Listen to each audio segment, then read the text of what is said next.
BNP সৃষ্টি করেছিলেন শহীদ রাষ্ট্রপতি জিয়াউর রহমান, স্বাধীনতার ঘোষণা দিয়েছিলেন শহীদ রাষ্ট্রপতি জিয়াউর রহমান। সত্যিকারের মুক্তিযোদ্ধারা কিন্তু অবহেলিত হয়েছে।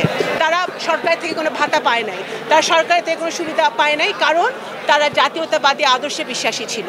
বাংলাদেশ জাতীয়তাবাদী দল এমন দল যে কোনো মুক্তিযোদ্ধাকে কখনো অপমান করে নাই, কিন্তু আওয়ামী লীগ করেছে। আগামী দিনে বাংলাদেশের জনগণ যাতে ভোট দিয়ে তাদের নির্বাচিত সরকারকে, জনপ্রতিনিধিকে নির্বাচিত করতে পারে এবং জনগণের সরকার প্রতিষ্ঠা লাভ করে, এটাই হবে যে মুক্তিযুদ্ধের চেতনার আসল বাস্তবায়ন আমি মনে করি। সব মিলিয়ে কি বলবেন? আর আজকে একটা খুশির সংবাদেরও দিন, আজকে আপনি কি বলবেন? ধন্যবাদ। আজকে জাতীয়তাবাদী মুক্তিযুদ্ধের প্রজন্মের 28তম প্রতিষ্ঠা বার্ষিকী। আমার সাথে আরেক বীর মুক্তিযোদ্ধার সন্তান ইশরাক হোসেন উপস্থিত আছে। আমাদের বাংলাদেশ জাতীয়তাবাদী দল বীর মুক্তিযোদ্ধার দল। এই দলের প্রতিষ্ঠাতা বীর মুক্তিযোদ্ধা শহীদ রাষ্ট্রপতি জিয়াউর রহমান। সেই হিসাবে সবচেয়ে বড় মুক্তিযুদ্ধের প্রজন্ম যদি আমরা বলি, তাহলে হচ্ছে আমাদের তারেক রহমান সাহেব, জনাব ভারপ্রাপ্ত চেয়ারম্যান। উনি সবচেয়ে প্রথম 1 নম্বরের মুক্তিযুদ্ধের প্রজন্ম, কারণ এই বিএনপি সৃষ্টি করেছিলেন শহীদ রাষ্ট্রপতি জিয়াউর রহমান, স্বাধীনতার ঘোষণা দিয়েছিলেন শহীদ রাষ্ট্রপতি জিয়াউর রহমান। মুক্তিযুদ্ধ, সশরীরে মুক্তিযুদ্ধে অংশগ্রহণ করেছিলেন শহীদ রাষ্ট্রপতি জিয়াউর রহমান। বিএনপিতে বহু মুক্তিযোদ্ধা আছে, সারা বাংলাদেশে ছড়িয়ে আছে, যারা এই 15টি বছর তারা কিন্তু স্বৈরাচারী হাসিনার ক্ষমতায় থাকার কারণে, মুক্তিযুদ্ধের চেতনাকে বিক্রি করার কারণে সত্যিকারের মুক্তিযোদ্ধারা কিন্তু অবহেলিত হয়েছে। তারা সরকার থেকে কোনো ভাতা পায় নাই, তারা সরকার থেকে কোনো সুবিধা পায় নাই, কারণ তারা জাতীয়তাবাদী আদর্শে বিশ্বাসী ছিল।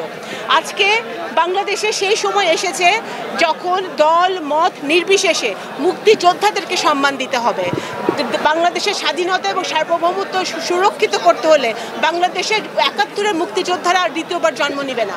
সেটা যদি সত্যি হয়ে থাকে, আমাদের যারা প্রজন্ম, আমাদের প্রজন্মদের দায়িত্ব, দলের দায়িত্ব, সারা বাংলাদেশের মুক্তিযোদ্ধা যারা আছে, দল মত নির্বিশেষে বাংলাদেশ জাতীয়তাবাদী দল এমন দল যে কোনো মুক্তিযোদ্ধাকে কখনো অপমান করে নাই, কিন্তু আওয়ামী লীগ করেছে, এটা ইতিহাস বলে।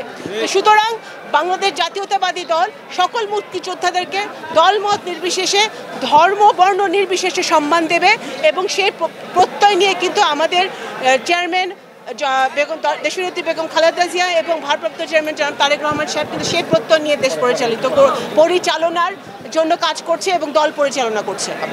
ইশরাক ভাইকে একটু শুনি। ইশরাক ভাই কথা। ইশরাক ভাই, একটা প্রশ্ন, আপনি তো বীর মুক্তিযোদ্ধার সন্তান, বাংলাদেশের মুক্তিযুদ্ধের চেতনা ছিল সেটা গ্রহণ থেকে আগামী দিনে এই চেতনা ফিরিয়ে আনার জন্য আপনাদের অবদান থাকবে। প্লিজ, আমি একজন মুক্তিযোদ্ধার সন্তান। আপনার প্রশ্নটি হচ্ছে আগামী দিনে আমরা কিভাবে মুক্তিযুদ্ধের চেতনাকে বাস্তবায়ন করব।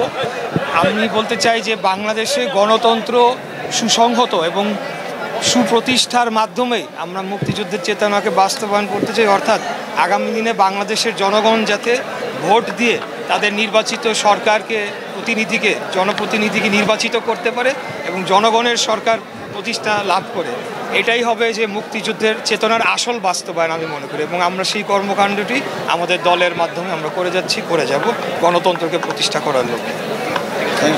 ধন্যবাদ। থ্যাংক ইউ ভাই। Thank you.